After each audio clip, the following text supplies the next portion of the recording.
179।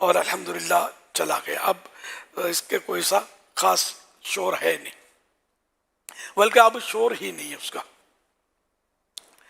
T B کا مریض اگر بلغم نکالے گا نا تو اس کے بھی جراثیم پھیلتے ہیں. جس کے اندر چلے گئے بیچارہ وہ آزمائش میں آ گیا. اسی طرح بعض اور امراض بھی ایسے ہوں گے کہ جن کے تھوک سے وہ بیماریاں پھیلتی ہوں گی. اور طبعی طور پر بھی انسان کو گھن آتی ہے. وہ ہمارے ہاں تو کیا وہ کھڑکیوں سے تو برآمدوں سے آگ تھو کر کے اب کوئی گزر رہا ہے اس غریب پر پڑا، وہ تو اوپر دیکھے گا بیچارہ گھبرا گیا کہ کس نے کیا، آپ چھپ جائیں گے. لیکن آپ ایسی جگہ چھپیں جہاں خدا نہ دیکھ سکے، اور یہ ممکن نہیں ہے. اللہ پاک تو ہمیں دیکھ رہا ہے، تو ہم نے یہ کیا کر دیا اس کے. اچھا کسی کی کار کھڑی ہے اس پہ پان کی پچکاری مار دی، وہ نہیں دیکھ رہا، خدا دیکھ رہا ہے. اس طرح کسی کی دیوار پہ پچکاری مارتے ہیں. یہ پان خور جو ہوتے ہیں نا، گٹکا خور، پان خور، یہ اس طرح کے گناہوں سے بھی ان کا بچنا مشکل ہوتا ہے کہ اگر کسی کی دیوار پر پچکاری مار دی، یہ ایزی لیا جاتا ہے اس کو. کسی کی دیوار پہ تھوک دینا، پچکاری مار دینا، یہ ایزی لیا جاتا ہے. یہ اس کو ایزی نہ لیں، یہ ہے تکلیف دہ، پریشان کن ہے. یعنی جس کا مکان ہے، جس نے بیچارے نے رنگ چونا کروایا ہے، وہ دیکھے گا کہ آپ نے اس کی دیوار پر وہ پچکاری سے وہ نقش و نگار بنا دی ہیں پان کی تھوک کے، تو اس کے دل پر کیا گزرے گی؟ اچھا تو نہیں لگے گا. یا کسی کے کار، یہ کار بیچارے روز دھوتے دھلواتے ہیں، پیسے خرچہ کرتے ہیں، پان پر آپ نے تھوک مار دیا، بلغم مار دیا، تو پچکاری مار دی پان کی یا گٹکے کی، تو اس کو کتنا اس کا دل دکھے گا. تو کسی کی چیز پر، کسی کی گاڑی پر، کسی کے کپڑوں پر آپ نے پچکاری آپ کی لگ گئی تو وہ بیچارہ کیا کرے گا. ہمیں احتیاط کا ذہن ہی نہیں ہے. حضرت امام اعظم ابو حنیفہ رحمۃ اللہ علیہ ایک بار کہیں سے گزر فرما رہے تھے اور آپ کے پاؤں پر کوئی کیچڑ اڑ کر کہیں سے لگی، بے خیالی میں آپ نے وہ کسی کے مکان کی دیوار جو تھی وہ اس سے نہیں، آپ کے مبارک پاؤں سے کیچڑ اڑی، کیچڑ میں پاؤں پڑا بے اختیار، تو وہ کیچڑ اڑی اس سے اور ایک مکان کی دیوار پر پڑی. جان بوجھ کر آپ نے نہیں ڈالی تھی، وہ اڑ کر کیچڑ کا نشان پڑ گیا.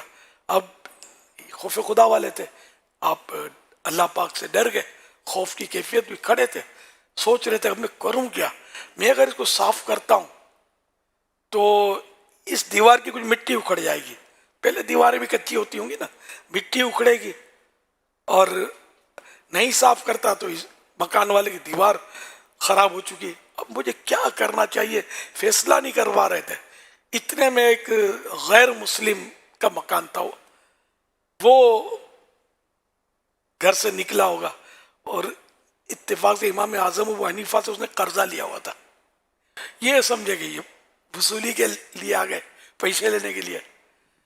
تو اس نے وہ معذرت کرنے لگی کہ وہ فی الحال تھوڑا ہاتھ تنگ ہے اور میں ابھی دے دوں گا، میں آپ مطلب فکر نہیں کریں. تو آپ نے فرمایا کہ میں قرضہ لینے کے لیے نہیں آیا، میرا قصہ یہ کہ کیچڑ میں پاؤں پڑا، آپ کی دیوار پہ اڑا. اب میں سوچ رہا ہوں کہ صاف کرتا ہوں تو دیوار کی مٹی گرے گی، دیوار کو نقصان پہنچے گا. نہیں کرتا ہوں، آپ کی دیوار داغدار ہوئی جا رہی ہے، تو اس کو کیسے میں صاف کروں، کیسے دھوؤں.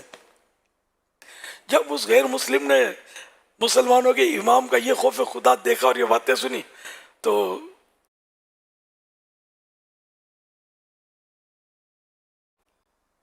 اس نے جیسے کہ کہا کہ حضور وہ دیوار تو بعد میں صاف کریں گے، پہلے میرے دل کی گندگی صاف کر کے مجھے مسلمان کر کے اسلام میں داخل کر لیجئے.